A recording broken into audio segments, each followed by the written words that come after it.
दोस्तों, नज़ले की समस्या आजकल आम हो चुकी है। हमारे आसपास के हर 5वें इंसान को नज़ले की समस्या ज़रूर मिलेगी।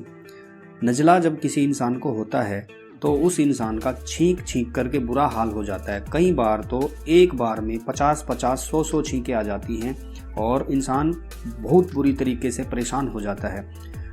ज़्यादातर नज़ले से परेशान लोगों को छींक सुबह के समय आती है या फिर उस समय आती हैं जब वो किसी ऐसी चीज़ के संपर्क में आते हैं जिस चीज़ से उनको एलर्जी होती है। कभी कभी इंसान के नाक बंद हो जाते हैं और वो इतने बुरे तरीके से बंद हो जाते हैं कि भाई उनको सांस लेना भी बड़ा मुश्किल हो जाता है। या फिर ऐसा होता है कि नाक बहनी स्टार्ट हो जाती है और दोनों नाक से पानी आता रहता है, जिससे इंसान अपने काम में मन नहीं लगा पाता है। कभी कभी नज़ले से परेशान व्यक्ति को नाक में, कान में और गले में खुजली होती है और उससे उसको बड़ी समस्या का सामना करना पड़ता है। नज़ले से परेशान लोगों के बाल झड़ना, असमय बाल सफ़ेद होना और माइग्रेन की समस्या से जूझना भी एक आम बात है। माइग्रेन की समस्या जो होती है उसमें इंसान को आधे सिर में दर्द होता है और लोग सर के दर्द की गोलियां खा खा करके परेशान हो जाते हैं। उनको पता चलता कि उनके सर में जो दर्द है वो नज़ले की वजह से है। तो बहुत बार ऐसा होता है कि नज़ले से परेशान व्यक्ति को काफ़ी दिनों तक खांसी रहती है, सूखी खांसी रहती है और उसे पता नहीं चलता है कि वो खांसी क्यों हो रही है। वो एलर्जिक खांसी होती है, नज़ले की वजह से होती है। और जब ज़्यादा दिन तक नज़ले की समस्या रह जाती है तो इंसान को सुनने में और बोलने में भी दिक्कत आती है।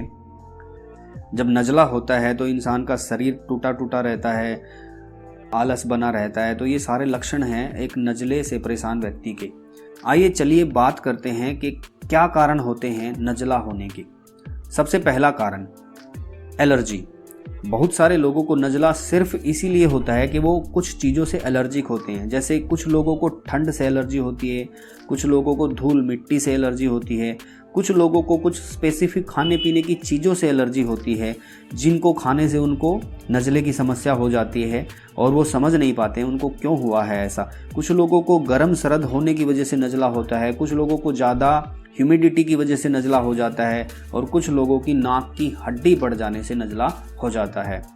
अब नज़ला जब किसी इंसान को हो जाता है तो डॉक्टर के पास जाते हैं तो दवाइयाँ देते हैं और दवाइयाँ ज़्यादा खाना हमारे सेहत के लिए ठीक नहीं है। तो हमें क्या करना चाहिए? दवाइयों की बजाय हमें कुछ ऐसे काम करने चाहिए जिससे नज़ला आसानी से हमारे कंट्रोल में आ जाए और हमें ज़्यादा दवाइयाँ ना खानी पड़े, क्योंकि ज़्यादा दवाइयाँ हमारे शरीर पर दुष्प्रभाव करती हैं। तो हमें क्या करना चाहिए? सबसे पहला काम तो हमें नज़ले से बचाव करना चाहिए। कैसे करें हम बचाव? सबसे पहला काम तो हमें ये करना चाहिए कि हमें सुबह सुबह की ठंड से बचना चाहिए। सुबह सुबह की ठंड में हमें ऐसे ही बाहर नहीं निकलना चाहिए। थोड़ी देर के लिए हमें अपने नाक को ढक करके बाहर निकलना चाहिए।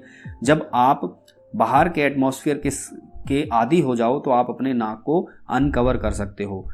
दूसरा, हमें बचाव क्या करना चाहिए? हमें धूल मिट्टी से अपने आप को बचाना चाहिए। आजकल पोल्यूशन ज़्यादा है और पोल्यूशन की वजह से धूल मिट्टी एटमॉस्फेयर में ज़्यादा होती है और वो धूल मिट्टी जब हमारे नाक के अंदर जाती है तो कुछ लोगों को एलर्जी होती है उस धूल मिट्टी से और वो परेशान हो जाते हैं और उनको नज़ला हो जाता है। नज़ले से परेशान लोगों को उन चीज़ों से भी बचना चाहिए जिनके खाने से उनको समस्या ज़्यादा बढ़ जाती है। जैसे कुछ लोगों को ठंडी चीज़ों से एलर्जी होती है, कुछ लोगों को खट्टी चीज़ों से एलर्जी होती है, कुछ लोगों को दही, लस्सी और चावल से एलर्जी होती है। तो हमें उन चीज़ों का ध्यान रखना चाहिए। हमें इस चीज़ को नोटिस करना चाहिए कि किस चीज़ को खाने से हमें समस्या बढ़ जाती है। अब आइए बात करते हैं इलाज की। तो इलाज में हमें अगर घर पर इलाज करना हो नज़ले का तो सबसे पहला काम हम क्या कर सकते हैं? हम गर्म पानी की भाप ले सकते हैं जिससे हमें तुरंत आराम मिलेगा।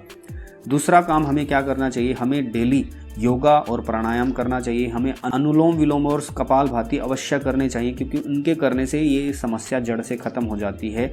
और अगर फिर भी किसी इंसान को ज़्यादा दिन तक नज़ले की समस्या रहती है तो फिर डॉक्टर से संपर्क करना चाहिए। कुछ एलर्जी के टेस्ट होते हैं जिनको कराने के बाद डॉक्टर हमें अच्छे से ट्रीट कर पाएंगे। तो आशा है कि आपको समझ में आया होगा कि नज़ले की समस्या से कैसे हम छुटकारा पा सकते हैं। और ऐसी ही वीडियोज़ के लिए देखते रहिए हमारे चैनल को और प्लीज़ सब्सक्राइब कीजिए और बेल आइकन को प्रेस कीजिए।